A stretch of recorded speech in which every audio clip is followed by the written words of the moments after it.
Boa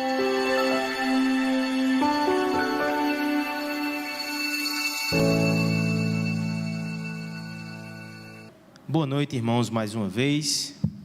Se você atentou para as palavras de André, você não fechou a sua Bíblia, você saiu na frente. Mas se você não fez isso, o Senhor te dá uma nova chance nesse momento. Abra a palavra em Êxodo capítulo 15.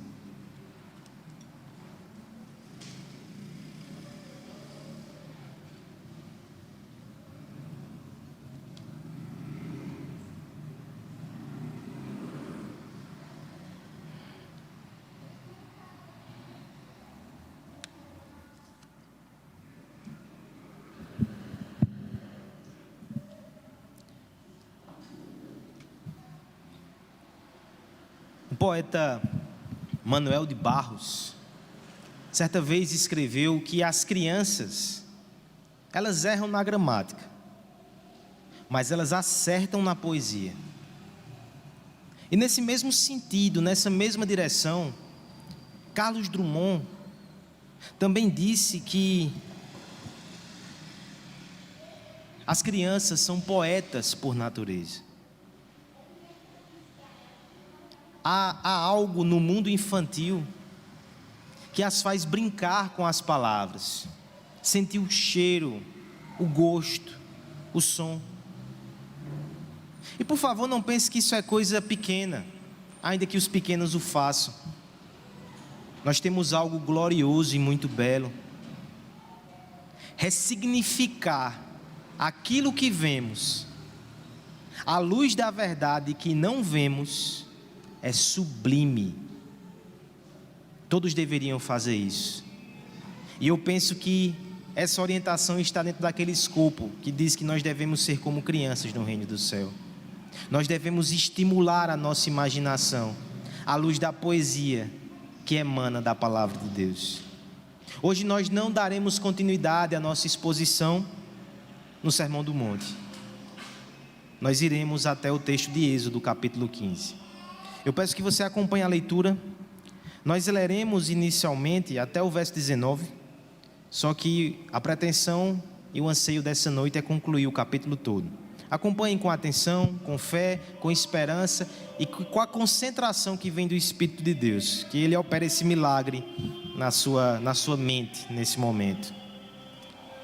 Então entoou Moisés e os filhos de Israel esse cântico ao Senhor e disseram: cantarei ao Senhor porque triunfou gloriosamente, lançou no mar o cavalo e o seu cavaleiro. O Senhor é a minha força e o meu cântico, Ele me foi por salvação. Este é o meu Deus, portanto eu o louvarei. Ele é o Deus do meu pai, por isso o exaltarei. O Senhor é homem de guerra, o Senhor é o seu nome. Lançou no mar os carros de Faraó e o seu exército, e os seus capitães afogaram-se no mar vermelho, os vagalhões os cobriram, desceram às profundezas como pedra. A tua destra, ó Senhor, é gloriosa em poder. A tua destra, ó Senhor, despedaça o inimigo. Na grandeza da tua excelência, derribas os que se levantam contra ti, envias o teu furor que os consome como restolho. Como resfolgar das tuas narinas, amontoaram-se as águas, as correntes pararam em montão, os vagalhões coalharam-se no coração do mar. O inimigo dizia: perseguirei, alcançarei, repartirei os despojos, a minha alma se fartará deles, arrancarei a minha espada e a minha mão os destruirá. Soprastes com o teu vento e o mar os cobriu, afundaram-se como chumbo em águas impetuosas. Ó Senhor, quem é como tu entre os deuses? Quem é como tu, glorificado em santidade, terrível em feitos gloriosos, que opera maravilhas? Estendeste a destra e a terra os tragou.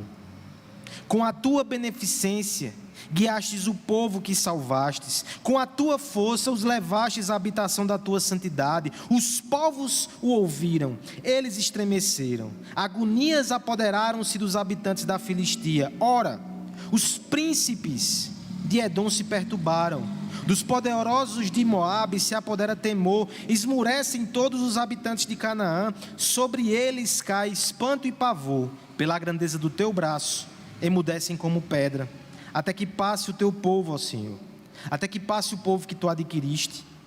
Tu os introduzirás e os plantarás no monte da tua herança, no lugar que aparelhastes, ó Senhor, para a tua habitação, no santuário, ó Senhor, que as tuas mãos estabeleceram. O Senhor reinará por todo sempre. Porque os cavalos de Faraó com os seus carros e com os seus cavalarianos entraram no mar, e o Senhor fez tornar sobre ele as águas do mar, mas os filhos de Israel passaram a pé enxuto pelo meio do mar. Por que nós precisamos de poesia? Mencionamos ainda há pouco que há essa dimensão artística na dimensão das crianças. Elas inventam mundos imaginários, elas colorem a realidade ao seu redor. Você lembra como era isso? Você perdeu isso. É interessante que eu elenquei aí no texto do boletim, que você pode consultar em casa, psicólogos, psiquiatras, na verdade também, de linhas diferentes, que mencionam essa verdade, que os adultos também precisam e fazem poesia. Nós montamos estruturas de realidade ao nosso redor para conseguir lidar com esse mundo. Eu me lembro também de C.S. Lewis, que dizia que o homem é um ser poético e não toca em nada que não tenha adorno. A gente enfeita para dar significado, para conseguir sobreviver. Um mundo cinza, sem cor, é pesado demais para nós. É por isso que nós cantamos. E é por isso que as canções têm um papel tão importante na nossa definição e na nossa visão de mundo. É por isso que nós temos hinos que conduzem o sentimento de uma nação. É por isso que nós temos hinos nos times de futebol que promovem união, que promovem aquela catarse que entra em campo naquele sentimento. É por isso que nós temos canções românticas que embalam as narrativas de vida das pessoas, que alimentam as suas imaginações, que mexem com as suas aspirações. Nós nos movemos por essas canções, por essas poesias. E você acha que Deus, a redenção e o Evangelho ficariam fora disso? Não.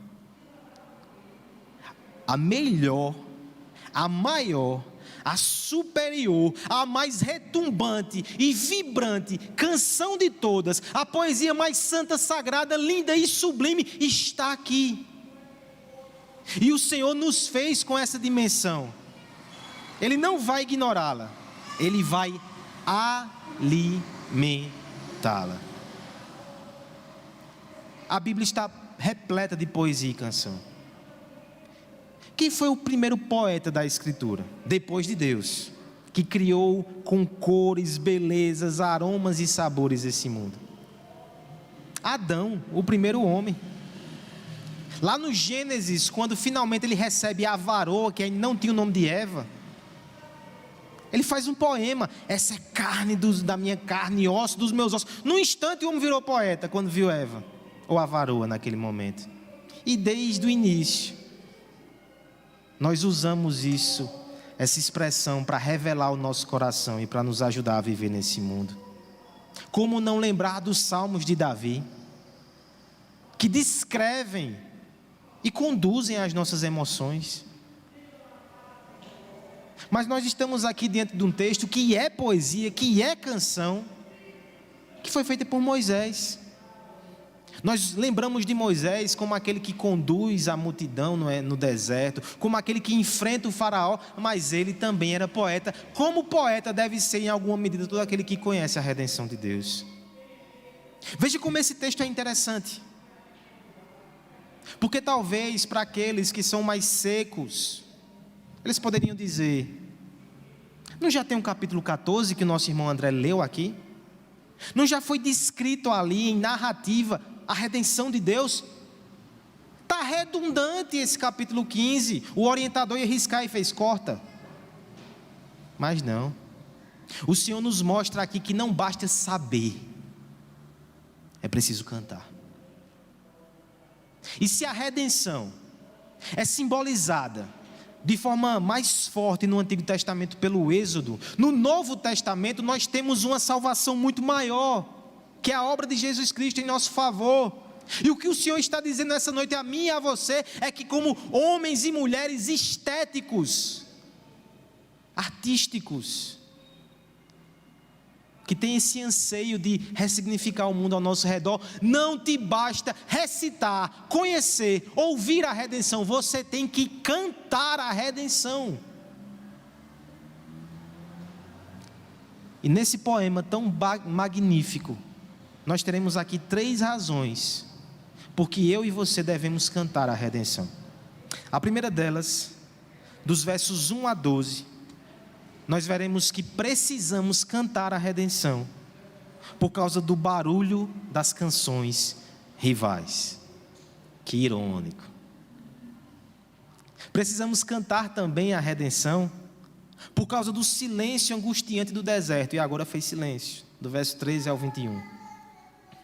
E por fim nós veremos que precisamos cantar a canção da redenção por causa das nossas próprias notas desafinadas. Vamos então ao primeiro motivo e à primeira razão porque precisamos cantar a redenção: o barulho das canções rivais. Imagine aquele cenário, o estádio lotado. Eu creio que Bamba lembra, né, dos tempos ali que ele estava ali no 13, naquela campanha clássica, né? Copa do Brasil, o estádio lotado, o barulho das torcidas.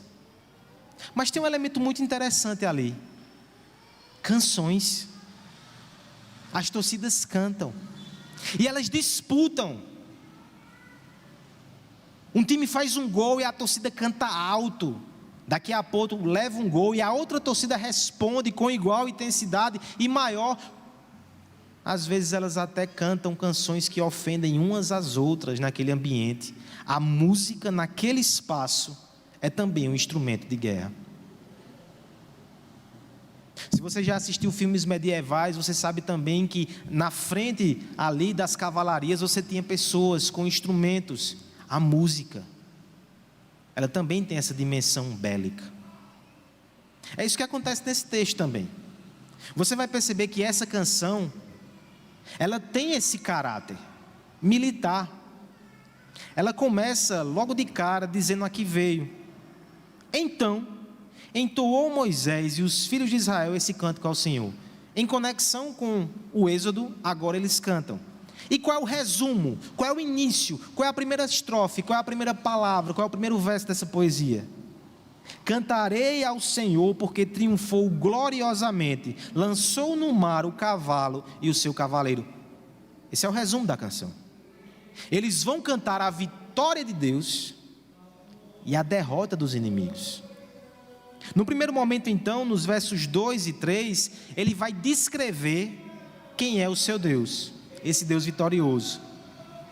Os versos 2 e 3 vão apresentar um combo de descrições de Deus. E eu quero que você atente não só para as figuras que são usadas, mas até para os pronomes que são usados. O verso 2 diz assim: o Senhor é a minha força e o meu cântico. Ele é aquele que luta, mas também é aquele que está comigo na celebração. Ele me foi por salvação. Este é o meu Deus, portanto eu o louvarei. Ele é o Deus do meu Pai, por isso o exaltarei. Esse Deus aqui é descrito como vitorioso, como Deus de celebração, mas eu destaquei os pronomes,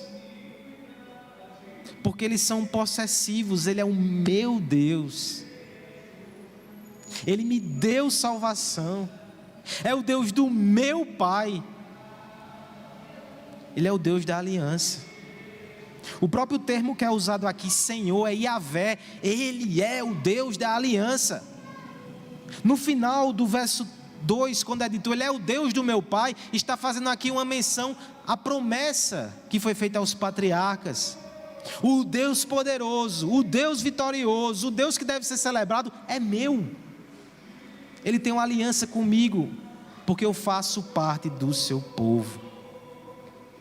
Verso 3: o Senhor é homem de guerra. O Senhor, esse é o seu nome. Depois então de descrever esse Deus que está com eles, e que no sentido muito interessante pertence a eles, isso é um benefício maravilhoso do Evangelho. Você pode dizer que Cristo é seu, porque Ele entrou numa aliança com você. Agora então o texto avança e passa a descrever o que Deus fez e não mais o que Ele é. Verso 4: lançou no mar os carros de Faraó e o seu exército. Os seus capitães se afogaram no Mar Vermelho. Está sendo descrita aqui a parte final do Êxodo. Depois que o povo passou a pé seco, Deus lançou as águas por cima do exército inimigo. Veja se não é exatamente essa cena no verso 5. Os vagalhões os cobriram, ondas grandes sobre eles, e eles desceram às profundezas como pedra. Por isso que o verso 6 anuncia a vitória de Deus. A tua destra, Senhor, é gloriosa em poder. Na tua destra despedaça os inimigos. Agora contraste essa visão gloriosa, poderosa e temível de Deus com aqueles que se levantam contra Deus. Esse contraste é feito de forma intencional pelo salmista na sua poesia. Verso 7: na grandeza da tua excelência derribas os que se levantam contra ti. Agora o mais interessante é o como. Envias o teu furor que os consome como restolho. O restolho é o que sobra da colheita. Não é nem os feixes. Não é nem aqueles feixes que caem no chão e que Ruth, como nós vimos semana passada, pobres, estrangeiros, poderiam colher. O restolho é só a palha, inútil. Deus está dizendo aqui que os inimigos diante deles são restolhos. Olha a próxima cena, olha a próxima metáfora. Com o resfolgar das tuas narinas, amontoaram-se as águas, as correntes pararam em montão, os vagalhões colaram no coração do mar. Eu quero destacar esse início do verso. Com o resfolgar da tua narina. Você resfolgou a tua narina no dia de hoje? Possivelmente. O resfolgar na narina é quando a gente faz assim, ó. É uma respiração um pouco mais intensa. Bastou que Deus fizesse isso, e o mar atendeu a sua voz e preparou-se para destroçar os seus inimigos. É interessante, irmãos, que a descrição aqui da poesia é que Deus não precisou se esforçar para derrotar a maior força bélica, militar, política dessa altura da revelação. O Egito era uma grande potência, mas diante de Deus Ele nem se esforçou, foi com resfolgada a narina. Agora eu quero que você pense o seguinte: por que essa descrição tão portentosa? Qual é o propósito de Deus com isso? Ser exaltado, certamente. Que o povo conheça, que nós conheçamos como Ele é grande em comparação aos inimigos, certamente. Mas há um objetivo aqui que vai se revelar agora, a esta altura da canção. Verso 9: havia uma canção rival. Eles estavam posicionados diante de Deus, e havia um som que vinha de trás, que tirava a sua concentração, e mais do que isso, trazia temor ao seu coração. Veja que aqui o cenário é um pouco pior. O barulho tinha um intuito de amedrontar. Veja como era essa canção, verso 9. O inimigo dizia: perseguirei, alcançarei, repartirei os despojos, a minha alma se fartará deles, arrancarei a minha espada e a minha mão os destruirá. Primeiro, que é uma canção de dizimação, de destruição, de terror. Segundo, que é uma canção muito presunçosa. Ela não faz referência sequer à batalha. Eu vou alcançar e vou destruir, não vai ter nem batalha. E aquela canção era ecoada no coração dos israelitas. Você imagina então a mãe com a sua filha pequena, ouvindo tamanhas ameaças e pensando: estou perdida. O jovem, com todo o seu vigor, todo o seu sonho, pensando: não chegarei à idade adulta, o inimigo vai me destruir, vai me despedaçar. Mas o Senhor é tão bom que Ele não somente vence, mas Ele registra em canto e poesia, para que a gente não caia mais no engodo dos inimigos. Olha o verso 10, como é a resposta de Deus: sopraste com o teu vento, e o mar os cobriu, afundaram-se como chumbo em águas impetuosas. Acabou a oposição e a rebeldia. Por isso que agora nós chegamos no louvor do verso 11: ó Senhor, quem é como tu entre os deuses? Entre os deuses, quem é como tu, glorificado em santidade, terrível em feitos gloriosos, que opera maravilhas? Tu estendeste a tua destra e a terra os tragou. Acabou. O Senhor aniquilou os inimigos. Não devemos atentar para as canções deles. Isso é uma boa notícia. Eu já comentei isso aqui, mas o termo evangelho é um termo militar. Boas novas. O termo evangelho é um anúncio de uma vitória. Coloque-se na situação dos homens do primeiro século no Oriente Antigo. Uma guerra é deflagrada bem longe da sua casa, do seu campo. E você não tem televisão, você não tem rádio, você não tem WhatsApp, você não sabe o que está acontecendo. E você fica lá no seu campo, cultivando, cuidando das suas coisas, e com aquela preocupação na sua mente: e se o meu rei perder? E se o meu reino for invadido? Esses homens vão invadir as minhas terras, vão tocar fogo em tudo, vão levar os meus bens, vão fazer crueldades com a minha família. O que vai ser de mim? Então, de repente, lá no fim do horizonte, você percebe um homem se aproximando com uma bandeira, e você tenta enxergar de longe, e você fica: meu Deus, quem será que é? Quando se aproxima, você reconhece que é a bandeira do seu reino. E aquele homem chega para você e diz: o rei venceu, os inimigos estão derrotados, pode descansar com a sua família. Isso era uma boa nova. Esse homem era chamado de evangelista. Os discípulos de Cristo no primeiro século assumiram essa palavra para si, porque eles entenderam: a gente tem uma boa notícia. A gente vai espalhar pelos quatro cantos a notícia que o rei verdadeiro venceu. E não só venceu, ele está recebendo inimigos arrependidos. O evangelho precisa ser anunciado no seu coração. Se você é um inimigo de Cristo, e você pode se render hoje: conversão, salvação, a vitória de Cristo. Mas eu quero te lembrar que o evangelho também precisa ser anunciado e cantado por você, se você já pertence a esse exército. Porque o inimigo está espalhando fake news o tempo todo, dizendo que ele está vencendo, que os planos de Deus estão sendo frustrados na sua vida, que ele está lhe cercando, que ele vai tirar a sua vida, que ele vai destruir a sua família, que ele vai atrapalhar os seus planos. Então você tem que lembrar: Cristo venceu, o meu rei vive e reina para todo sempre. Isso é boa notícia, isso é evangelho. Eu estou seguro. Se o mundo canta canções de medo e de ameaça, você tem que cantar mais alto. Essa canção tem que ecoar no seu coração: meu Cristo venceu, eu estou seguro nele. Isso é evangelho, isso é boa nova, isso é poesia que fortalece, isso é canção que santifica e nos faz perseverar.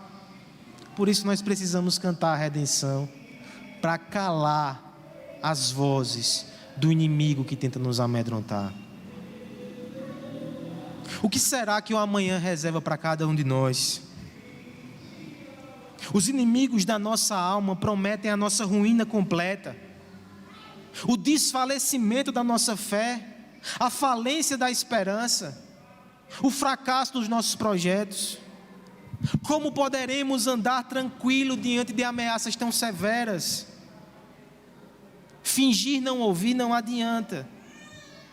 Nós precisamos de uma canção que vença e prevaleça sobre os ruídos infernais. Porque onde o diabo proclama nossa derrota, há uma canção que nos inspira a caminhar com confiança. Quando o mundo nos rodeia e torce audivelmente pela nossa queda final, o Evangelho nos ampara com as promessas que chegaremos até o final. Nos momentos em que o inferno grita contra nós e o nosso coração participa dessa conspiração com desesperança, é a palavra de Cristo que acalenta a nossa alma com uma canção de paz, cujo refrão encanta e nos fortalece. Na cruz do Calvário, Ele nos disse: está consumado. Podemos crer e podemos ser embalados pela canção da redenção. Que você saia daqui nessa noite fortalecido na sua fé e na sua esperança. É por isso que nós precisamos da igreja, irmãos. Porque houve momentos aqui em que a igreja, a uma só voz, cantou sobre o dia em que Jesus Cristo nos recebeu e nos salvou. Nós cantamos canções sobre a redenção aqui juntos. E você não tem ideia de como esse momento é importante para você. Porque amanhã, quando o mundo se voltar contra você, você vai cantarolar essa canção e vai dizer: eu estou em Cristo, eu sou mais do que vencedor nele, eu vou chegar até o final com meu Jesus. Cante a canção da redenção para calar os discursos rivais. Segunda razão, irmãos, nós precisamos cantar a canção da redenção, é por causa do silêncio do deserto. Eu sei que nesse momento está difícil imaginar silêncio, mas o deserto é bem silencioso. Lá nós não temos caixas de som, não temos carros passando com as suas ofertas. O deserto, tudo que o olho vê é poeira, tudo que o ouvido escuta é o vento assoviar, tudo o que o coração sente é aridez e a ameaça que nós ficaremos ali. Mas há uma terra prometida que nos aguarda além dos desertos dessa vida. Mas para passar e chegar até lá, nós não faremos isso se a gente esquecer de cantar a canção da redenção. A partir do verso 13, nós temos uma mudança de rumo. Eu quero ler com você dos versos 13 ao 19 de forma alternada, e aí nós iremos ao texto.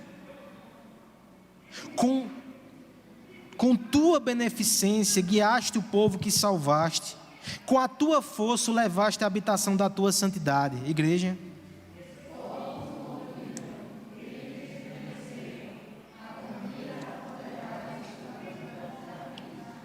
Ora, os príncipes de Edom se perturbam, dos poderosos de Moabe se apodera temor, esmorecem todos os habitantes de Canaã.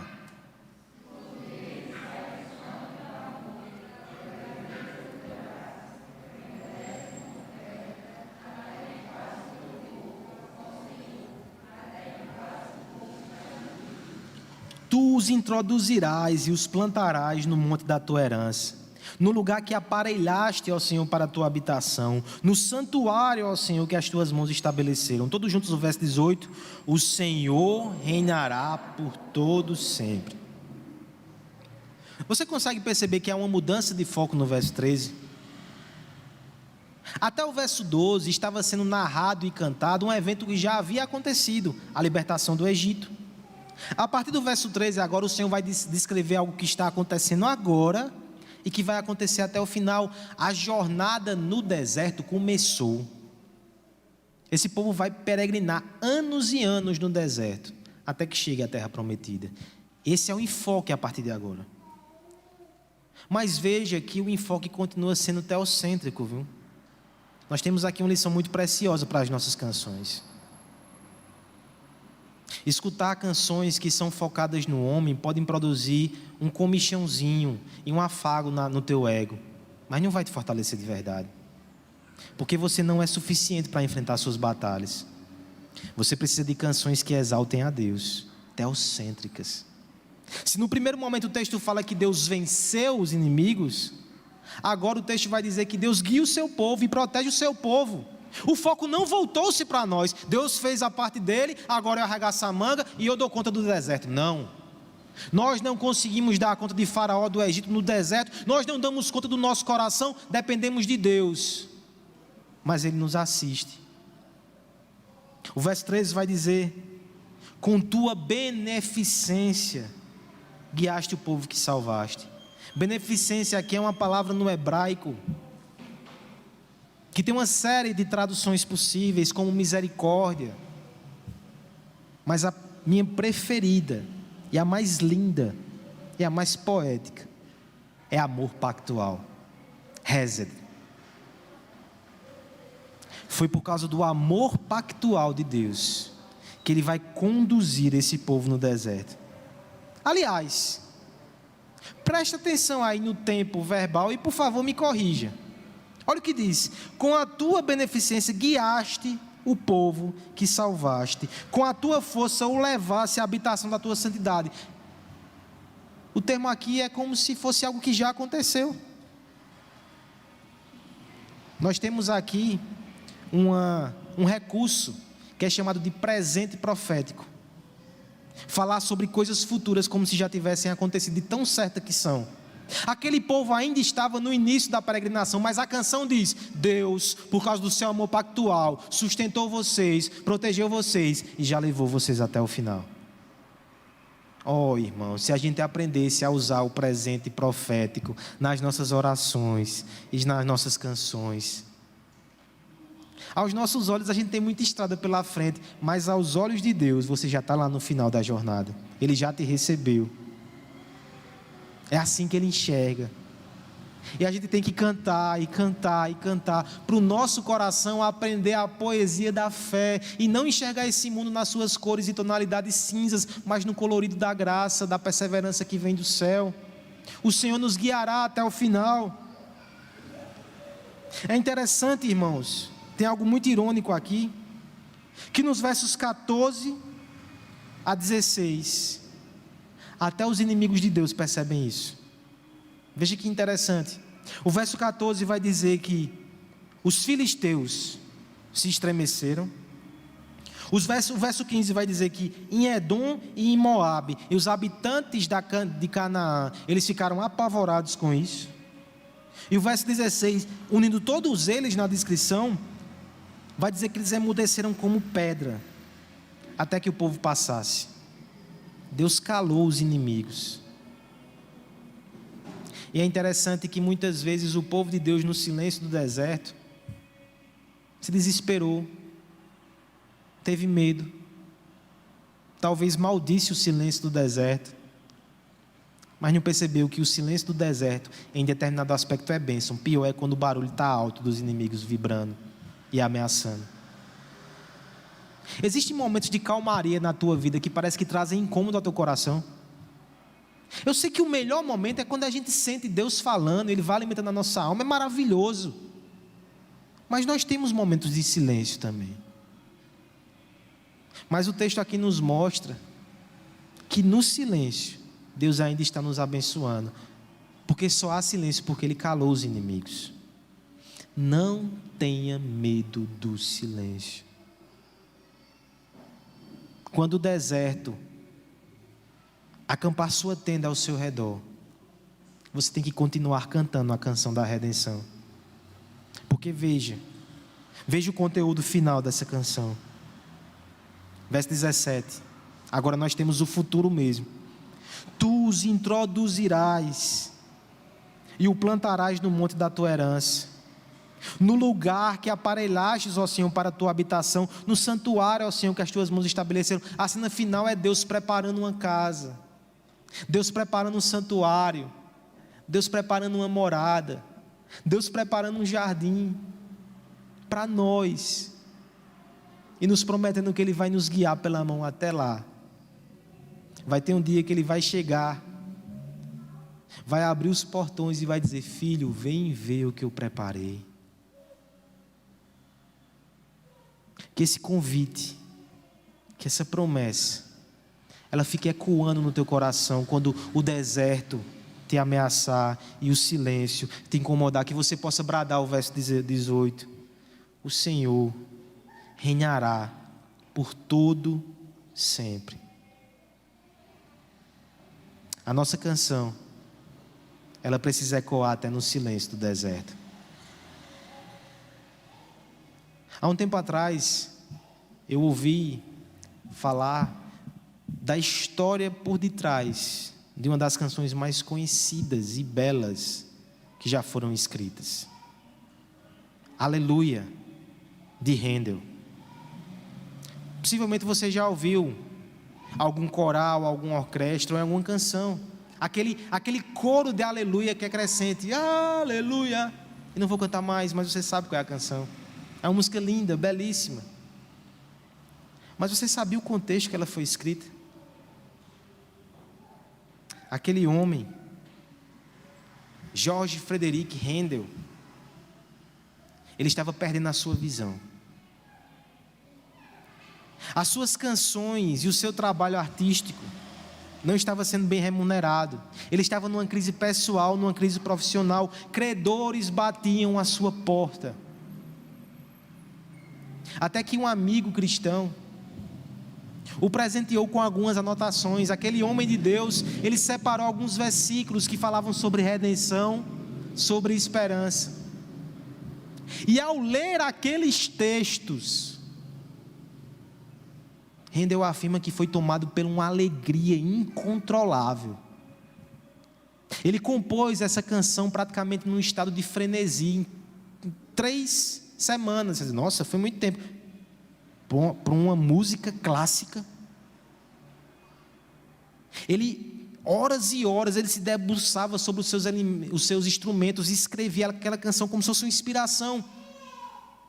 E o seu coração, com alegria crescente, apesar do silêncio ao seu redor, a sua visão que esvaía, só explodia em alegria por pensar no Messias e proclamar: aleluia, aleluia, aleluia.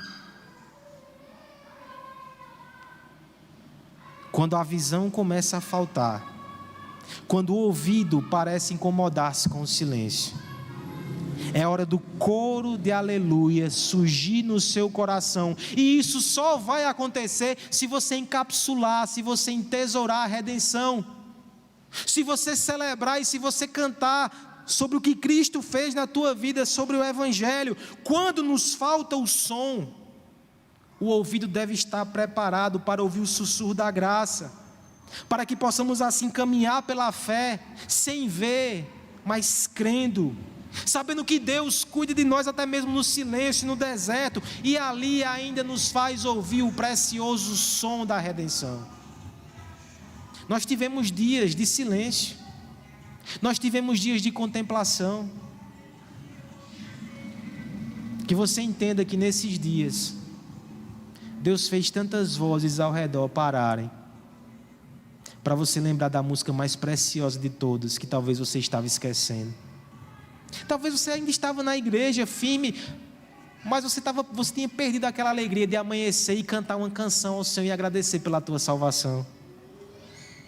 Mas de repente o mundo diminuiu o ritmo, planos foram paralisados, o silêncio entrou pela janela e você ouviu, ou está ouvindo mais uma vez Deus te dizer: filho, quebre o silêncio com um hino de louvor e gratidão ao Deus da tua redenção. Cante o Evangelho no silêncio do deserto. Precisamos cantar a redenção, irmãos, para calar o som rival, mas também para atravessar o silêncio do deserto. Por fim, agora nós já encerramos a poesia, mas nós temos um trecho aqui de narrativa que complementa a nossa reflexão. Dos versos 20 ao 27, nós veremos que nós precisamos cantar a canção da redenção por causa das nossas vozes desafinadas. Eu vou ler o verso 20 e peço que os irmãos me acompanhem, alternando a leitura, até o final do capítulo, verso 27. A profetisa Miriam, irmã de Arão, tomou o tamborim, e todas as mulheres saíram atrás delas com tamborins e danças.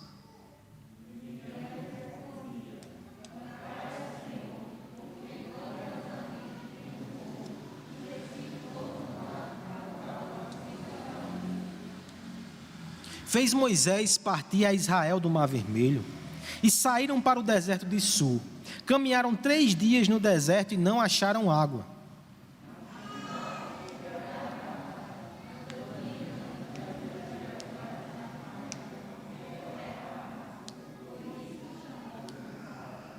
E o povo murmurou contra Moisés, dizendo: que havemos de beber?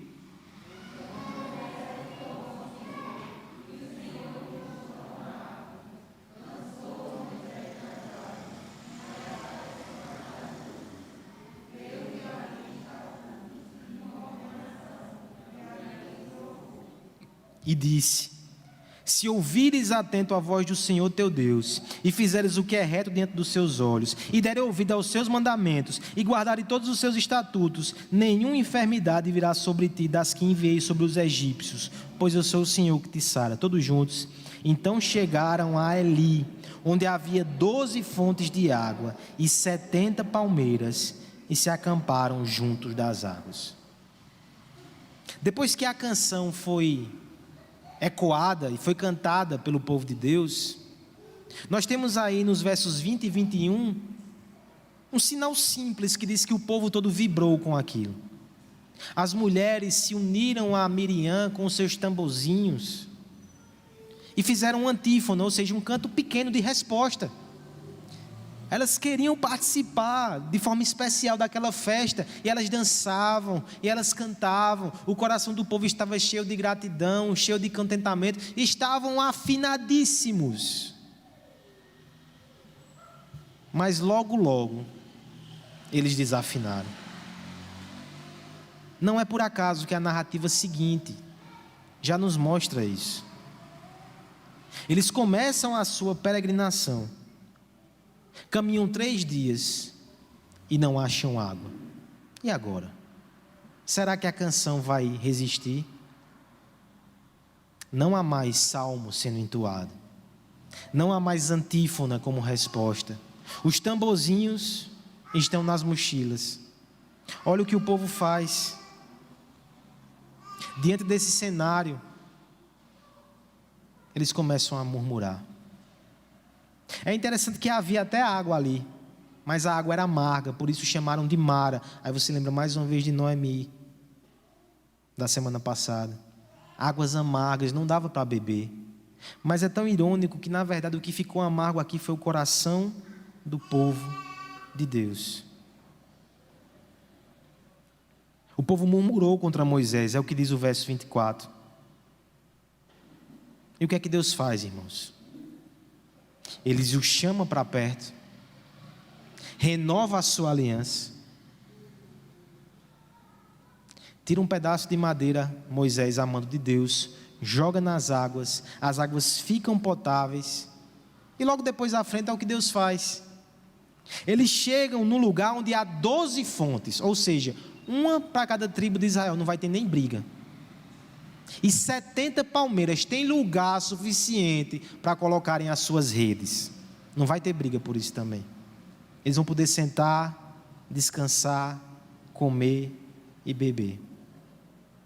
E eu quero que você pense o seguinte: se a provisão estava logo ali, por que o louvor foi interrompido? Por que cedemos à murmuração por tão pouco? Essa narrativa aqui, depois dessa canção, é quase que uma representação daquilo que vai acontecer 40 anos no deserto. Você conhece a história desse povo. São abençoados, depois murmuram, Deus perdoa, são abençoados, murmuram. Mas será que esse não é um retrato nosso também? Quando a gente esquece da canção da redenção, você pensa que a sua boca vai ficar parada, vazia, inerte? Não. Você possivelmente vai cantar canções de amargura. Oh, porque eu, que vida triste, que vive infeliz, onde está, ó Deus? Mas irmãos, se a provisão de Deus para nós está logo ali, o louvor não deve cessar dos nossos lábios. É por isso que eu conclamo você nessa noite a continuar cantando a canção da redenção. Não deixe o seu coração vazio de música. Coloque lá no fundo da sua alma para tocar o Evangelho e a melodia que vem do céu. Eu quero encerrar, irmãos, fazendo 3 perguntas a você nessa noite. A primeira delas: Qual é a canção que você tem ouvido? Eu sei que seus ouvidos não estão tapados. Existe um conteúdo que tem sido anunciado, que tem invadido a tua mente, possivelmente tem descido ao seu coração todos os dias. São melodias tristes do pecado. São canções melancólicas com enredo trágico. É o som que o inferno tem ecoado, que traz desespero e tristeza à tua alma. Eu te chamo para nessa noite você se afastar desse engodo sonoro, para você interromper essa canção que traz desânimo ao coração, porque Deus te deu uma música maravilhosa, o som do verdadeiro evangelho, uma canção de triunfo. É ela que deve estar no topo da playlist do teu coração. A nossa vida tem sentido em Cristo, o que fazemos para Ele não é vão, nós somos mais do que vencedores com Ele, estamos seguros e chegaremos até o final. Não dê ouvido aos sons assustadores da carruagem de Faraó, às ameaças do Covid, aos temores de guerra e de recessão. Escute o som que vem do céu. Você precisa encher a sua alma com o evangelho. Você precisa ouvir o evangelho sendo pregado. Você precisa ler o que Deus está fazendo e quem Ele é. E você precisa cantar com a igreja. Por muito tempo nós ficamos privados disso. Talvez você que está em casa há muito tempo não tenha essa experiência. E eu não quero que você esqueça como isso é importante para a sua alma. Isso é meio de graça, o povo de Deus cantando junto a redenção, porque aqui nós temos pessoas que enfrentaram lutas diversas essa semana, pessoas que talvez choraram porque se sentiram ameaçados e desanimados, mas hoje eles celebram a vitória de Cristo. Hoje estão juntos homens, mulheres e crianças de olhos fechados, louvando a Deus, porque são vitoriosos em Cristo. Eu preciso disso, o meu coração sai fortalecido daqui, você precisa disso. Não deixe essas oportunidades passarem. Você que está em casa, não pare de sentir falta disso. E o quanto antes, esteja conosco, cantando a redenção. Qual é a canção que toca no teu coração? Segunda pergunta que eu quero fazer: qual é a canção que você tem cantado? Nós estamos inseridos em contextos diversos, nós temos contato com pessoas diversas, mas a desesperança é comum. Onde Deus te colocou, Ele colocou ali um artista que deve abrir os seus lábios e falar sobre esperança, sobre boas novas, sobre Cristo, sobre redenção. Não seja o crente amargo que na fila do banco, quando ouvem as pessoas reclamando, porque parece que há um encantamento na fila do banco. Você está de bem com a vida, quando você chega lá, você já começa a reclamar de alguma coisa. Ou lá no Detran isso acontece, André? As pessoas que estão esperando atendimento. Não seja mais um que vai se unir àquele coral.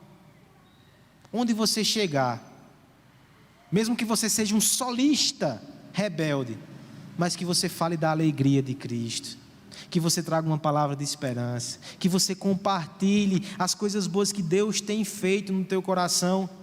Nós somos sim desentoados para esse mundo, e assim devemos ser, porque os homens do mundo entoam louvores para si mesmo, nós erguemos a nossa voz em direção ao Senhor, que é o único de louvor.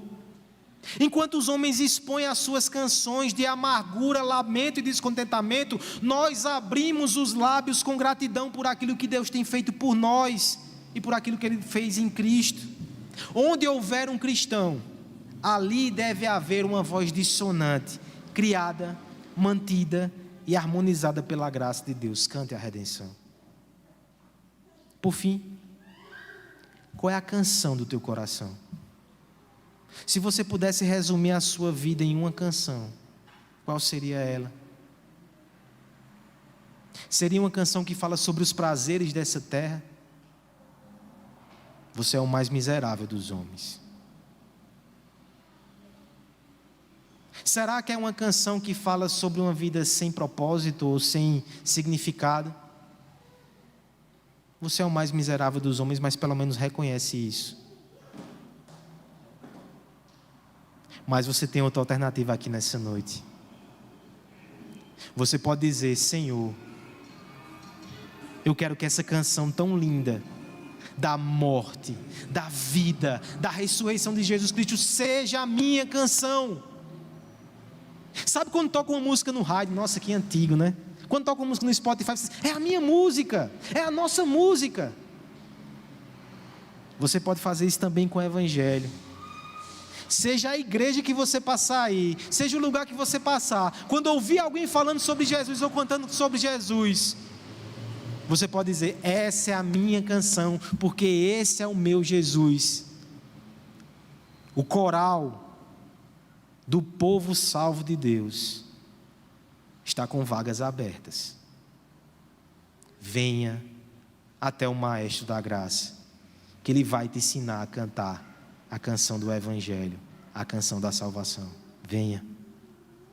Cantemos juntos, irmãos. Cantemos juntos a canção da redenção. A canção que fala sobre a vitória de Cristo sobre os nossos inimigos, o pecado, a morte, o inferno. Venha. Cantemos juntos a canção da redenção que cala o silêncio do deserto, porque é aquele que tem as suas mãos cravadas, Ele nos guia e nos leva até a morada final.